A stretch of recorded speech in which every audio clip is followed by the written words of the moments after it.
హైదరాబాద్ లో పెరుగుతున్న భూముల ధరలు జరుగుతున్న అభివృద్ధి కేవలం ట్రైలర్ మాత్రమేనని అసలు సినిమా ముందుందని ఐటీ మంత్రి కేటీఆర్ అన్నారు. ఏ నగరమైనా రాష్ట్రమైనా అభివృద్ధి చెందాలంటే మౌలిక వసతుల మీద ప్రత్యేకంగా దృష్టి పెట్టాలని అవసరం ఉందని చెప్పారు. సీఎం కేసీఆర్ ఆధ్వర్యంలో రాష్ట్రంలో సమిష్టిగా బ్యాలెన్సింగ్ గా పట్టణాభివృద్ధి గ్రామీణాభివృద్ధిపై ప్రత్యేక దృష్టి సారించామని అన్నారు. హైదరాబాద్ హైటెక్స్ లో ఏర్పాటు చేసిన Times of India Times mega property ఎక్స్పోలో 2023 మంత్రి కేటీఆర్ ప్రారంభించారు. అయితే సాగునీరు, తాగునీరు, వ్యవసాయ రంగం, పరిశ్రమలు, విద్యుత్ ఇలా అన్ని రంగాలపై ప్రత్యేక శ్రద్ధతో ప్రభుత్వం ముందు చూపుతో దృష్టి సారించిందని ఈ సందర్భంగా గుర్తు చేశారు. Please pose for a photo opportunity.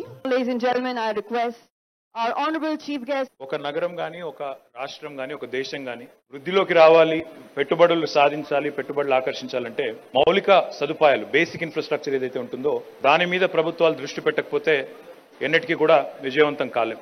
కానీ గౌరవ ముఖ్యమంత్రి కేసీఆర్ గారి నాయకత్వంలో తెలంగాణ రాష్ట్రం ఏర్పడిన తర్వాత కేవలం హైదరాబాద్ అనే కాదు, రాష్ట్రంలోని అన్ని పట్టణాలు అన్నింటికి సంబంధించి ఒక సమగ్ర, సమీకృత, సమ్మిళిత, సమతుల్య అభివృద్ధి మోడల్తో ఇంటిగ్రేటెడ్గా, ఇంక్లూసివ్గా, బ్యాలెన్స్డ్ పద్ధతుల్లో ఇటు అర్బన్ డెవలప్మెంట్ కానీ, అటు రూరల్ డెవలప్మెంట్ కానీ, మనకి తాగునీరు కానీ, అటు సాగునీరు కానీ, గ్రామీణ అభివృద్ధి కానీ, పట్టణాభివృద్ధి కానీ, సంక్షేమం కానీ, అభివృద్ధి కానీ, పర్యావరణం కానీ, పరిశ్రమ కానీ, వ్యవసాయం కానీ, ఐటీ కానీ, ఏ రంగం తీసుకున్నా ఈరోజు తెలంగాణలో గత 9-10 సంవత్సరాల్లో ఒక సమతుల్యమైన బ్యాలెన్స్డ్ మోడల్ మీకు కనబడుతుంది. What was about 7